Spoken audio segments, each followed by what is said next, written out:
Ladies and gentlemen, Tactical Advance here, and welcome back to some more Star Citizen. Now today we are looking at the 315P by Origin. Now there's a couple of reasons I've picked this one today. Firstly, because this weekend there's a free flight weekend, so that means you can fly any of the 300 series. It's only on the 300 series, so if you've got an Arena Commander pass, I suggest you jump in and give them a go, because it's always nice to try something before you buy. Failing that, might be worth just giving them a go, guys, and see what you think. It might be a ship that you might want to purchase in game later on down the line, or maybe even pledge for now.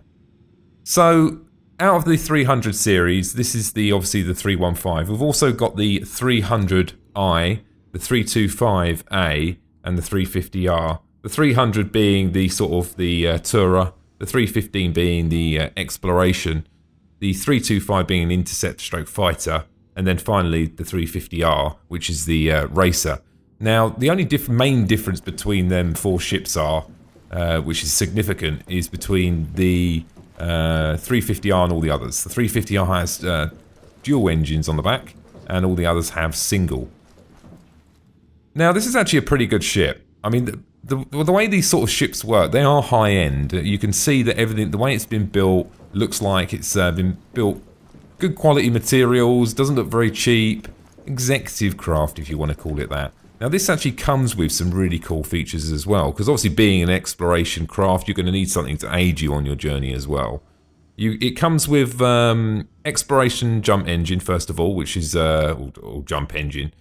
Clearly going to be needing one of them if you're going to be doing long distance travel.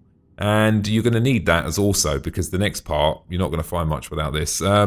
Is the jump port scanner, which is pretty cool. So if you fancy doing exploration and mapping jump ports and flying around, and then if you've seen the latest videos trying to fly through the jump ports and make it out the other side, the beneficial factor of actually having a smaller craft, because as we know, some of the jump ports are going to be limited on size.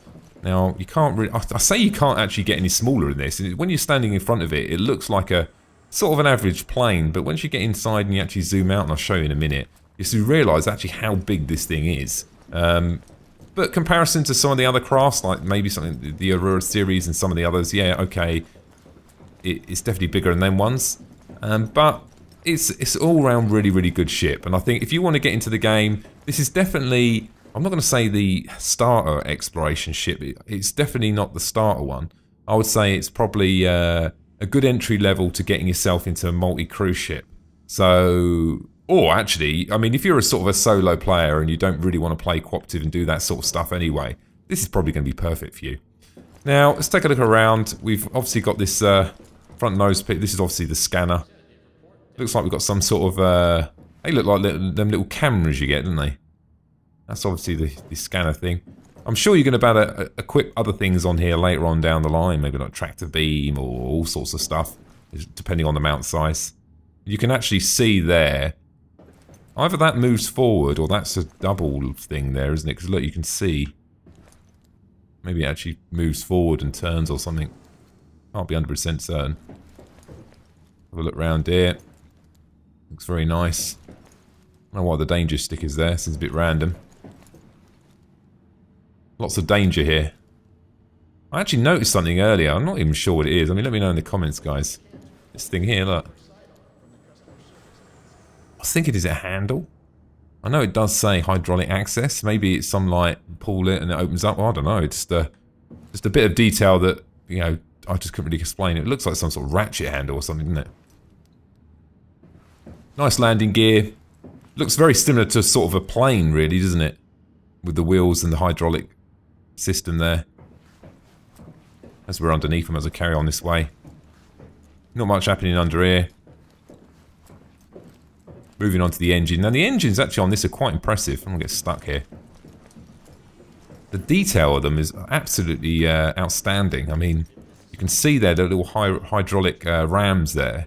And these actual four flaps themselves actually are animated. And then you've got all them individual parts there. So you can actually look back here. That's just awesome, isn't it? Absolutely amazing amount of detail has gone into that. Oh, imagine just creating that itself. Must have been a feat itself, no doubt. Around this side, obviously, I actually like the paintwork. I do like the yellow. It's subtle enough. It's not really garish yellow, is it? It's quite a calm, sort of opaque, sort of yellow. Looks quite nice. Nice weapons on there.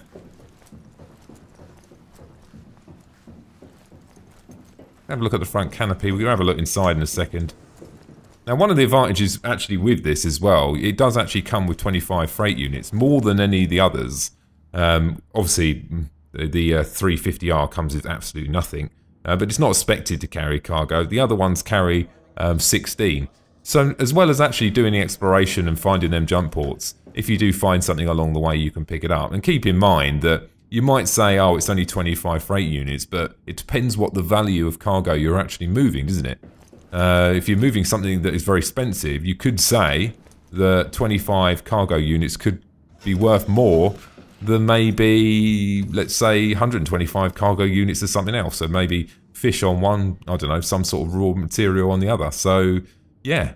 It's got these sort of gold wing doors as well. It's actually got a door on both sides. This is the same on all the sort of 300s. We'll have a look at the animation when we do this. I'll try and move back quickly.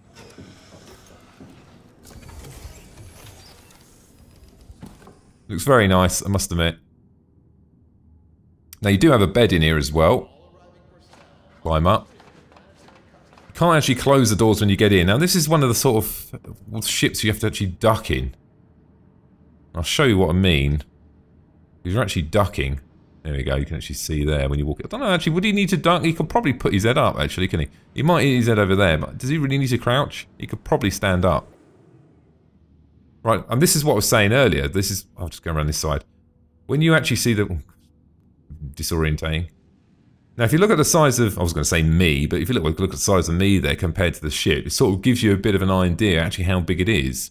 When you're standing outside, you don't really get the scale, but once you see him standing there, you think, well, actually, it's pretty blooming big, isn't it? I mean, I'm not even the size of a small part of the rear thruster. So, relatively big. Back inside, let's have a look what we got. Really nice interior. They have not skimped in here. You can see, this is, you get what you pay for in the end of the day. What's that there? Did that something come up there? Was that the door? Probably the door, wasn't it? Now this, when I looked at the original 325 a long time ago, probably a year ago now, things have just been smoothened out, materials just look a bit better. If I click on that now, what's going to happen, do you reckon? Do I want to get down steps? Yeah, I am, yeah. Irritating, only slides down as well. I was hoping it to actually close the door, but obviously, I'm inside again. Now you've got this little gangway. There is actually a bed here, guys. But what I'll do is I'll open the bed the last thing, because there's a little bit of a bug there at the moment. If you open the bed, I can't seem to close it. Got some nice panels here as well. Now I'm assuming all this pipe work here, right, because obviously it's pretty intricate. We know we're going to have mechanics in the game. Well, is this leather or something? It looks like leather. I know we're going to have them sort of mechanics in the game where, you know, you might get hit and you might start leaking coolant. And I suppose it could be for one of these pipes, couldn't it?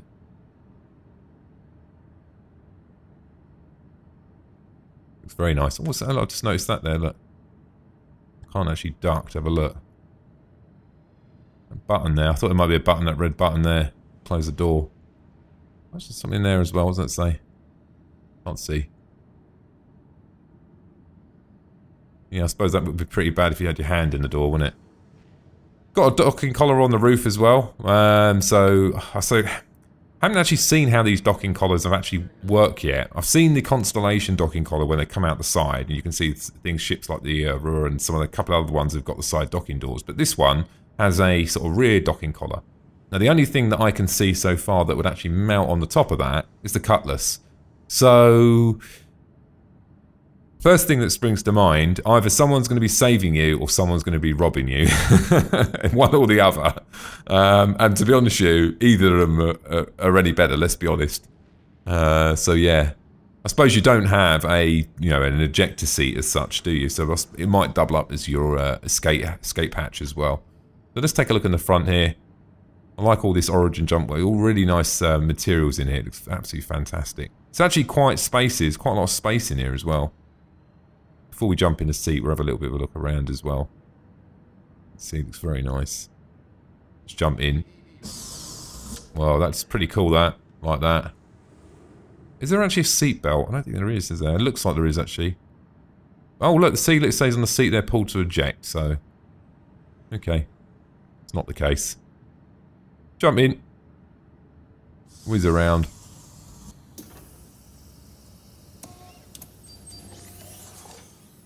That was pretty cool. Fantastic.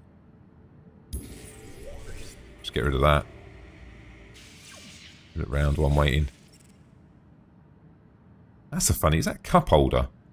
That thing at the side there, that black thing. I like all these little small panels there. I'm hoping that these are all going to be linked in later on down the line. Because I know we do have the heads-up display, but...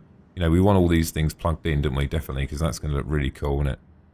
Particularly if you're doing... Actually, if you think about it, if you're doing exploration, I mean, you could have it in HUD, but it would be pretty cool to have some exploration scanner stuff down here as well, wouldn't it? And just sort of distribute it around the place a little bit. Very nice. And I'm going to call it the steering wheel, guys. I mean, it's very like a steering wheel to some extent, isn't it? Looks nice. Styling's nice. Exit that. Now, I can't move my head now. So, exit the seat. Puts the console forward. Some real cool animations, little bits get folded away. I'm not quite sure what them little things were. I think they might be the projector for the front display or something like that. I'm not too sure.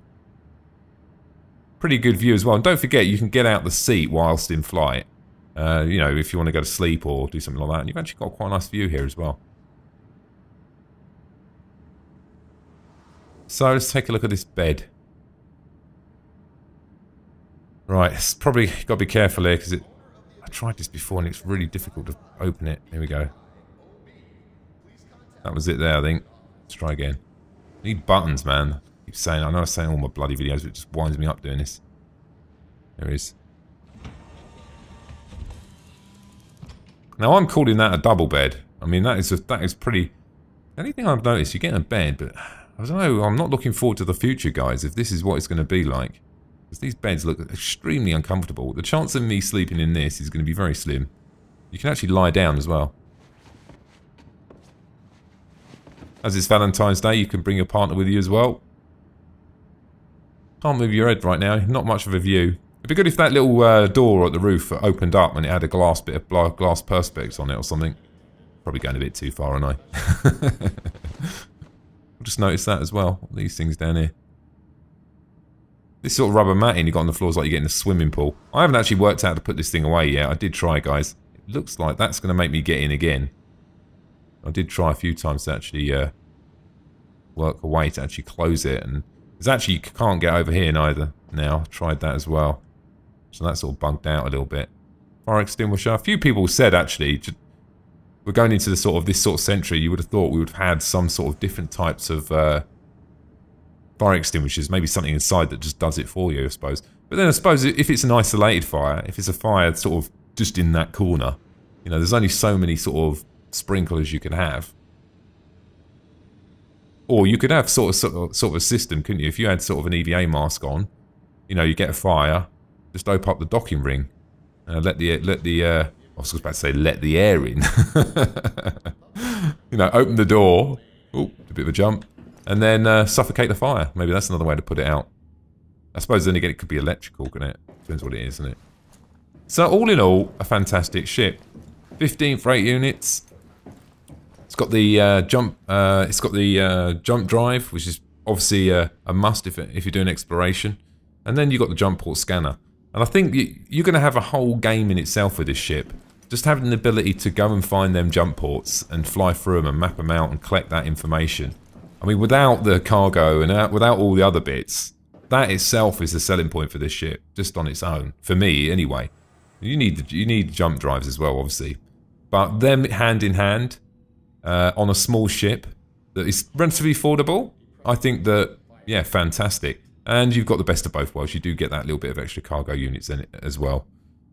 So, guys, that's pretty much it for the 315P. So, once again, don't forget, there is a free flight weekend. So, if you want to go and try this ship or any of the other 300 series out, I suggest you go and jump in now. You've got a couple of days left. And then give it a go, because this definitely looks like a good contender. I think if you want to sort of get into the game and dabble in a bit of exploration, this is definitely a good ship to go for. Anyway, Ladies and gentlemen, I hope you enjoyed the video today. Thanks for watching, and don't forget to subscribe. Bye now.